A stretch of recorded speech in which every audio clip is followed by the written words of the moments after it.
Welcome back, everyone. I'm David Greenberg, and today I have a very special presentation for you. This is going to be pretty quick, but also very powerful. And what I'm going to teach you today is how to double your sales quickly without spending more on paid ads or even running paid ads at all, without hiring sales reps, and just by following a very simple step-by-step process that I'm going to show you in this video. Now, if you are running paid ads, if you have already hired reps, that's okay. That's cool. But this is going to work even if you don't do any of that. So who is this for? Now, this is going to work really well if you are, for example, an expert, a coach, or a consultant, someone who's basically selling your own programs. So you're the one that's getting on the sales calls, the strategy calls. You're the one who is speaking with prospective clients. Right? And so this is really going to work well in that case. Now, the issue that's coming up, or the way that you can tell this is really going to help you a lot, is as follows. You're someone who finds yourself often thinking, wow, that person I spoke to on that call, like, they're a great fit. I know they're a great fit. I know they're going to get good results, but for some reason they didn't enroll. Right? And we're never going to get 100% we're never going to enroll 100% of the people we speak to, but I'm talking about if this happens more often than you would expect, or there's times when you're like, wow, this is a really great fit. I'm confused. What happened that they didn't enroll, they didn't become a client? So again, just to kind of clarify, this is going to work really well if you're a coach or an expert, you have already an offer, you've already got a nice flow of appointments. So in other words, I'm not here to solve the problem of how to get on calls with prospective clients. That's a different issue. That's an issue that definitely needs attention, and that has a lot to do with your marketing. But assuming that you've got a strategy, and it may just be an organic strategy, so you're getting those maybe minimum 10 to 20 appointments a month, decent conversations, good fits for the most part, but you're still not seeing the conversions, okay? And you might find yourself kind of stuck as an expert right around that 100K per year or 8 to 10K a month revenue. So this is kind of a good baseline. So basically that six-figure coach, and you're saying to yourself, well, how do I go beyond that? And you just haven't been able to crack the code to do that. And you know that you should be enrolling more people. Like, you know that based on the conversations you're having, there should be more yeses, and something is getting in the way. Now, I just want to say, and I've said this before many times on other videos, there is nothing new under the sun. So if you're coming on here expecting to see that new shiny object or the new strategy that no one's ever talked about, I hate to disappoint you, but that's not going to happen. This is all based on timeless wisdom and proven strategies, and things that when I reveal this to you, you're gonna say, of course, that makes perfect sense. Like, these are things that are just, in many ways, they are common sense, and we need to be reminded of them. In fact, I've talked about this entire strategy in the past many times, and this is not the first time, of course, but it's worth repeating. And that's why I get on here and share it with you again and again in different ways, just to bring it to your attention, because it is that powerful. So what I can promise is that this is based on timeless wisdom, and it's very easy to learn and very easy to implement. So you might also be saying, well, how quickly is quickly? I mean, that could be a very subjective way to put it. So when I say quickly, I'm talking about seeing results within a couple of weeks, based, of course, on your ability to implement what I'm going to teach you and how consistently you do that. So you can see results almost immediately. I mean, in business terms, seeing results within 1 to 2 weeks is pretty much the same thing as saying immediate. Having said that, what I want to encourage you to do instead is to really look at your results on a month-by-month basis, because this provides a better measure. It's the typical way that we look at results in business anyway, and it provides more of a data set per period. Okay, so if you want to look at it a different way, you should be able to see results within a month or two. But definitely you will see a difference quicker depending on how you implement this. And there's nothing stopping you from getting faster results. Now, before I get into to the actual strategy, I want to ask you a question. And of course, I'm asking this for your benefit. I don't need to know the answer. If you want to share with me, that's great. But it's really for you to ask yourself. And that is, why is this important to you? Why is it important for you to solve this problem? See, I think it's really important to get clarity on the why behind the what, because that's going to help you to connect with the required motivation to make it happen. Because when you see how simple this is, you're going to, some of you are going to laugh. Like, this is so simple. Why didn't I think of it? But if you can't connect to a deeper reason, there may not be enough motivation for you to actually implement it. So get clear about why you want to grow your business, why you want to break through this barrier that you perceive with your sales. That's super important. We don't want to skip that. The other question I want to ask you, and I want to always invite you to be honest with yourself. How teachable are you? Some people call it coachable. How teachable are you? How coachable are you? How open are you to receiving feedback from yourself, from me, from anyone? Again, be honest with yourself. And the reason I ask that, you're going to see as we get into this why this is so important. But I'll just kind of give you a hint. The more teachable you are, the more coachable, the more open you are to feedback, the better this is going to work. So here's step one. If you're not doing so already, and hopefully at least some of you are, you're going to start recording all of your sales conversations. If you're doing sales by phone, you're going to record the phone calls. If you're doing it by Zoom, you're going to record the Zoom meetings. And if you're doing in-person meetings, you're going to record those as well. Now, if you are using Zoom, and I do a lot of conversations on Zoom, it's not a substitute, obviously, for meeting face-to-face, but it's the next best thing. So if you are using Zoom, I recommend a software called Fathom. It's free to start, basically unlimited storage. You can record all your recordings are instantly available on their platform. You can also download them very easily and share them.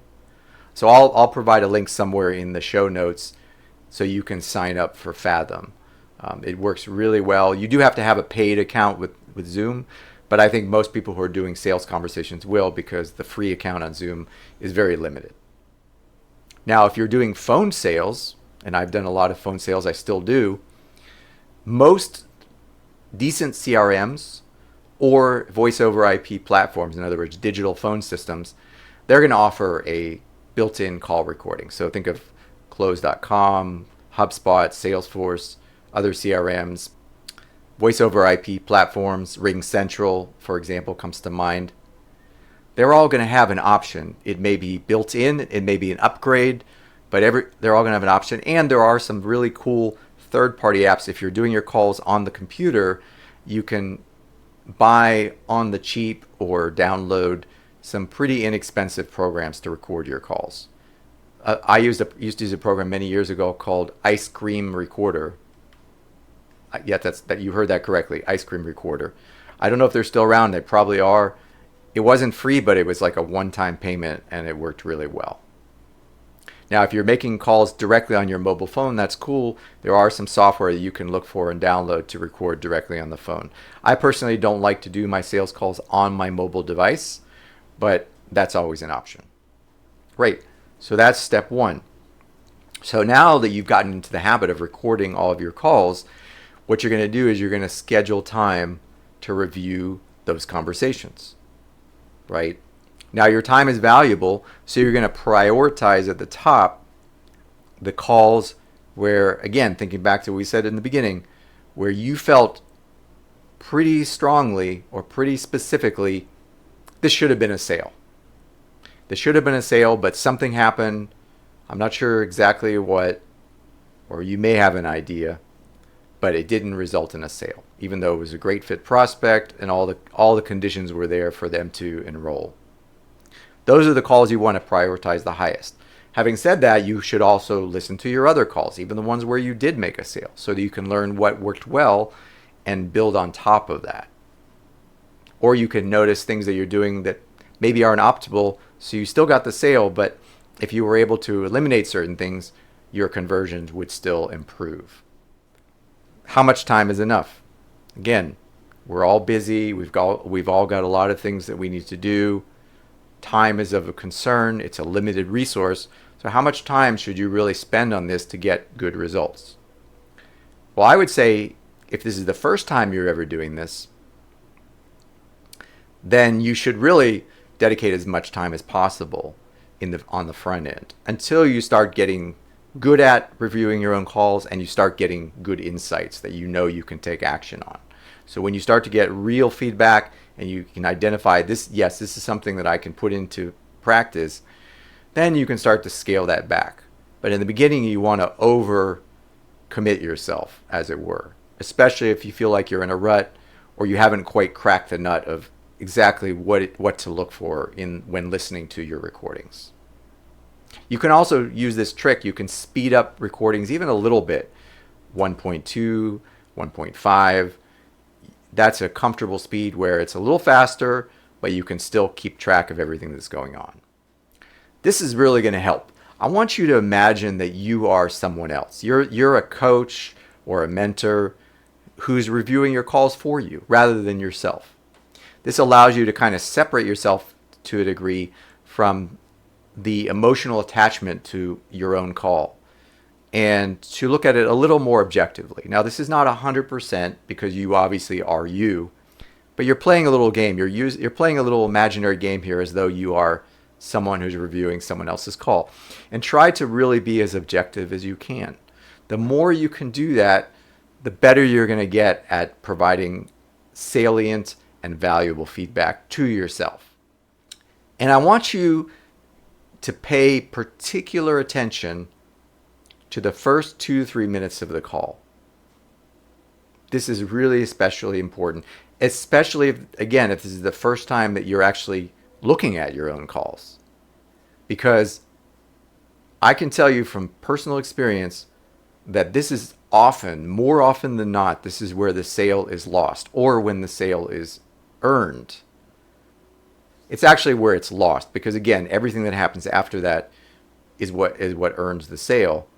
But when sales are lost, it happens so often in the beginning, things that could have easily been avoided. How you started the call. So you really want to pay particular attention to this part. What are some of the things that you're going to look for and listen for in the call? The way that you're speaking, the way you use your vocal inflection, the quality and tone of your voice. Do you talk more softly, or do you tend to talk louder? Do you use different tonalities at different times during the call? Does your tonality go up, or does it go down, or does it stay kind of neutral? You want to really pay attention to that. Also to the cadence. How quickly are you moving? Do you tend to speed up at certain points? Do you tend to slow down? Do you tend to jump in and almost want to speak as soon as your prospect speaks? Or do you leave a little bit of what some people call a pregnant pause? A little bit of a pause there. How's your framing on the call? Are you framing the call at all? And if so, how specifically are you framing it? What do you say to frame the call? And how do you check in with your prospect that they accepted your frame? What do you do when the frame is not accepted? What about your overall energy level? How are you showing up? Do you have a good energy level? Or are you can you tell that you're kind of drained or tired? If you are at a lower energy level, do you acknowledge that on the call to kind of call out the elephant in the room, as it were? What about your connection with that other person? They're a human being just like you and I are. Are you empathically connected to them in some way? Are you really hearing them? Or are you kind of just going through the motions? Or somewhere in between those two? What about the quality of the questions you're asking? Do they tend to be more open questions? Are they questions that are really opening up the prospect to talk more? And also, when the prospect is speaking, how about your listening? How's that going on? Are you doing a good job of listening? Are they doing most of the talking? What about the overall flow of the call? If you were, again, looking at it as an impartial third party, does it seem like to the prospect or to anyone watching the call that you are bringing it through a flow from the open to the close? Or does does it seem like you're meandering all over the place, like sometimes casual conversation? So how much are you actually leading the frame throughout the entire call? What about your presentation? Let's say you get to a point where where your prospect does want you to make a pitch or present your offer. How is your presentation? How are you doing that? Are you doing that with a lot of storytelling? Are you just kind of explaining things very cut and dry? Does it take you a long time to do that? Is it fairly quick? And of course, how well do you handle objections or just concerns? Because objections can often be just concerns. Now, they can also be something that the prospect is struggling with within themselves. But regardless, how well are you handling that at any point during the call? So these are all the things you want to look for and listen for. Now, what I want to invite you to do to make this more concrete is you want to give yourself a rating in all these different categories. So I find it best to rate somewhere between 1 and 5. For example, 1 and 5 stars. Because I think 1 to 10 is a little too much. It's a little too granular. And you start to question, what's the difference between a 7 and 8, for example. So keep it at 1 to 5. You could even do 1 to 3, to be honest. Great, okay, terrible, or good, acceptable, not so great. That might be a little too brief or lacking in granularity. I recommend 1 to 5. And I'm actually going to share somewhere in the show notes below an example scorecard that you can create based on all the criteria I just talked about in the previous slide, and you can apply that, or you could just come up with your own.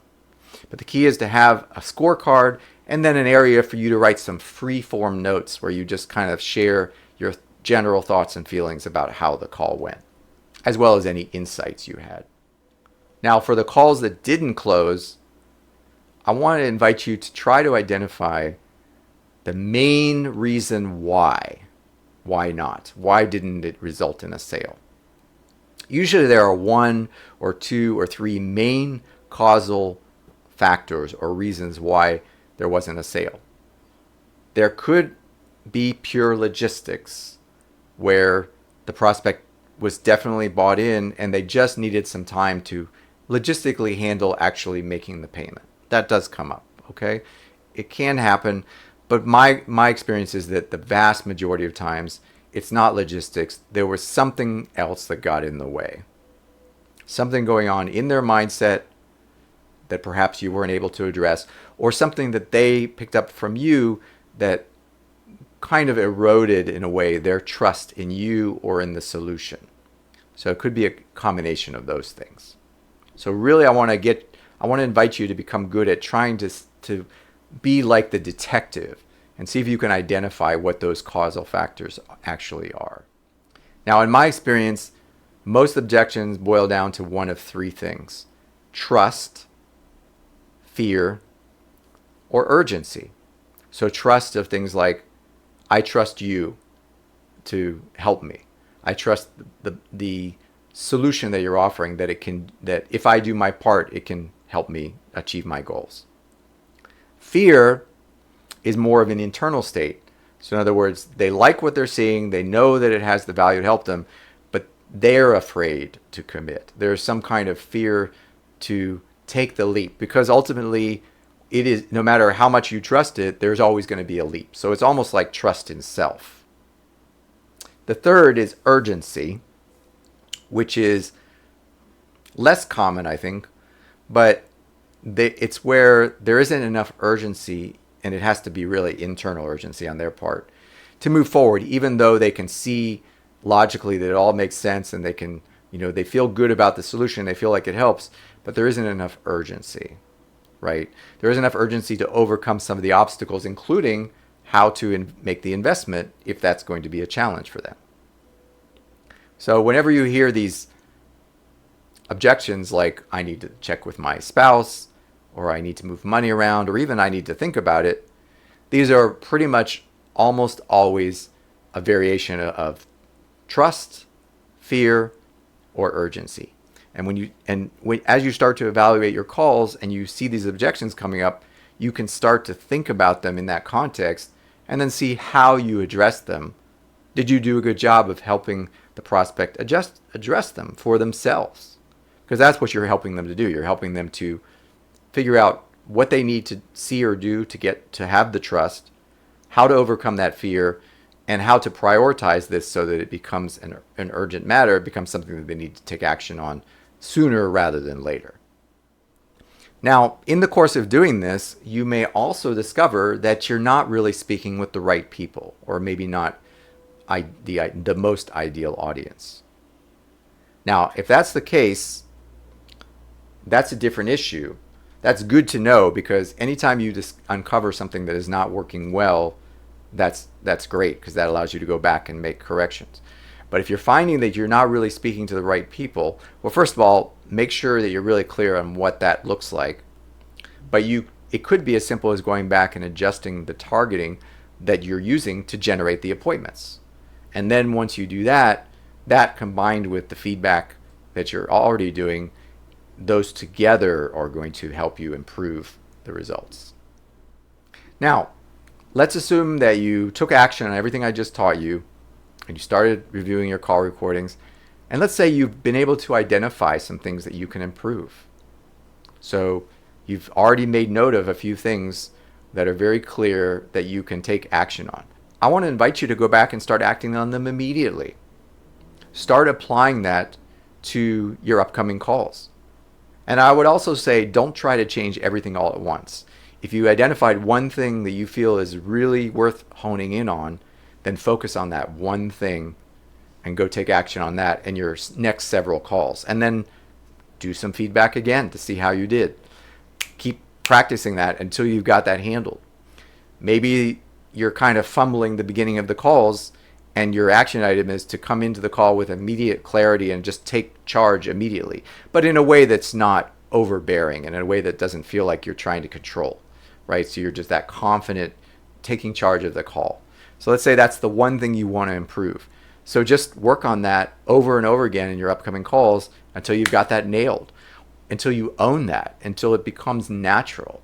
Once that's the case, you can let it go, because now you, just like learning how to drive a car or any complex activity that requires unconscious competence, you're starting to master it. So at some point you don't need to pay so much attention. But in the beginning, you really want to hone in on that with laser focus. So what are some examples? Well, you might show up on the call with more certainty, more enthusiasm, just like the example I gave you. Here's a small one, but can make a big difference. If you're doing calls on Zoom, take a look at your entire visual background and make positive changes, whether that's taking calls in a different place, improving the lighting, using a virtual background with a green screen. Make sure that it's a proper green screen so that it looks good. All those changes do make a difference, because they're leaving an impression for video-based calls. If you haven't been doing a great job of setting the frame, or you're not even doing that, that could be a great opportunity to set the frame early in the conversation. What if you discover that you're talking most of the time? In Fathom, the tool that I mentioned earlier, it's actually going to give you feedback of what percentage of the time you're speaking versus your prospect, and it'll give you a visual cue if you're speaking too much. But even if you're not using a tool like that, it might be worth really checking in. Are you talking more than you're listening? Or are you listening more than and hearing what's being said? What about the quality of the questions?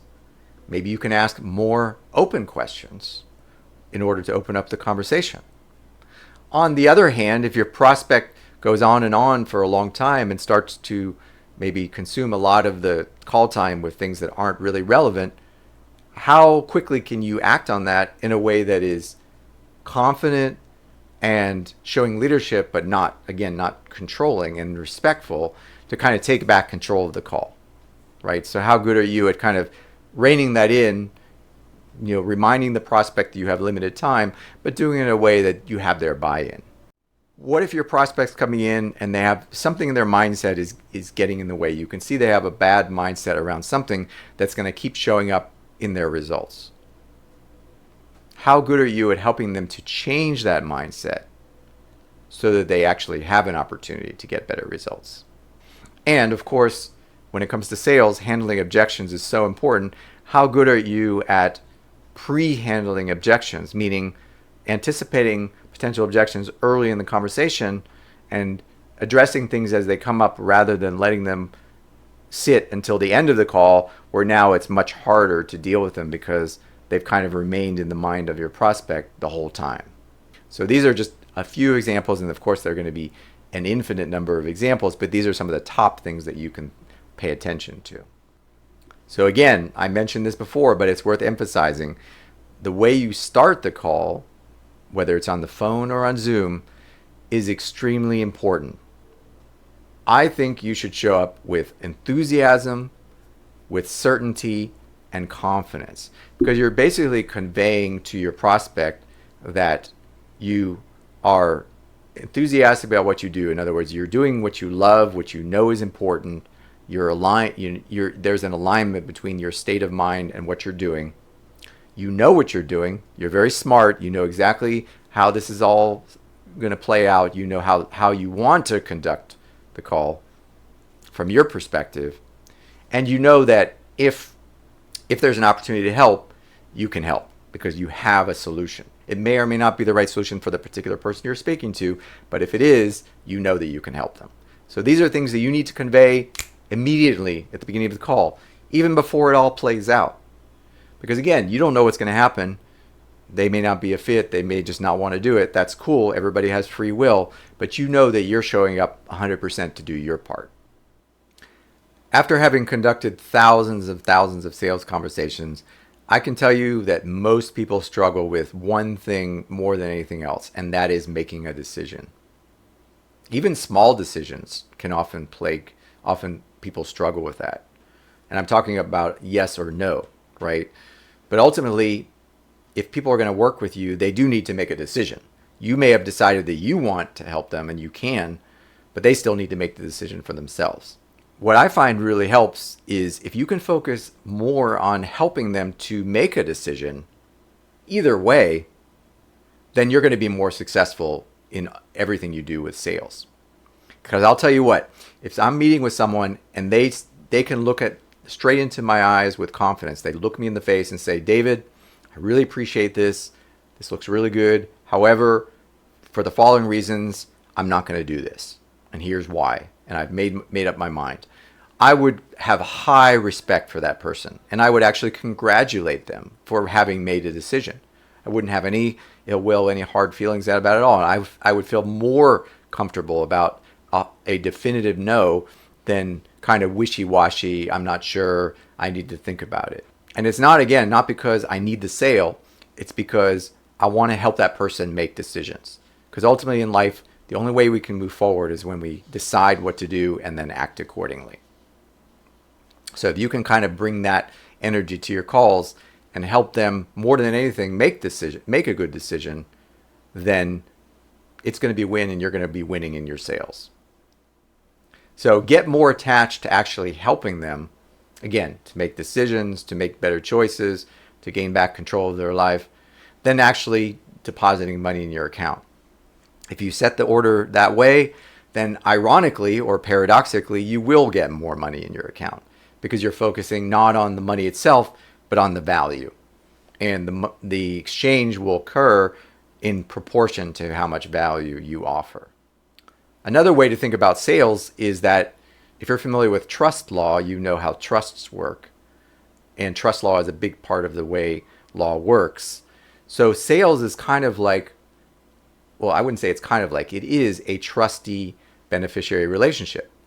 Your service or your program is the trust, and you are the trustee. So as a trustee, as you know, because this is how trust law works, everything that you do should be to the benefit of the beneficiary, including disqualifying them and saying it's not a good fit, including making an offer or not making an offer, and then of course helping them to make the best decision. So all these things, when you think about it that you're the trustee and they're the beneficiary, it makes it much easier to take on that role. And then the most important thing that from my personal perspective on sales, is that it's ultimately about helping people become free.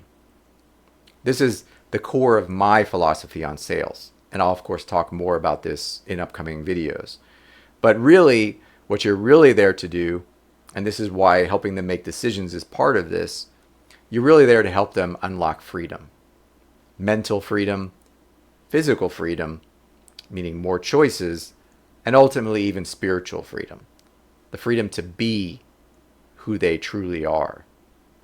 So when you start to look at sales that way, it opens up a whole new alignment, and and that will start to show up on your calls. And you will also notice that when you're not in alignment with the deeper purpose of selling, then that's also going to show up, and you will start to see that and identify how that shows up on your calls.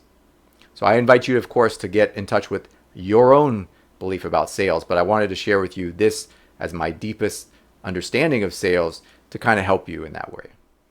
So if you need help with this, reach out. I have my email there. You can see it on screen. I've also got it in the show notes. I also probably will put my booking link there if you want to book a call.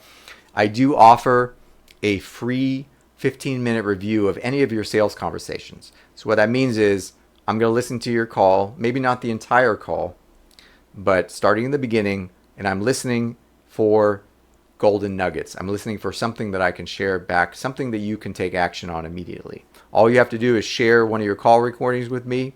There's no charge for this. I offer it one time free for anyone. So if you want to take me up on that, just shoot me an email, and I'm happy to help with that. So in the meantime, all I can say is if this has been valuable, don't just take it in and do nothing with it. Go out and take action. And you will. If you take action on this, I promise you will get some results. The level of results you get is simply proportional to how much action you take. So run with that, and then once you do, come back on the video, please, and share the results that you got or any insights that you got to help encourage and motivate everyone else to take action as well. Again, I'm David Greenberg. It's been my pleasure to present this to you. I'll see you again very soon. Take care.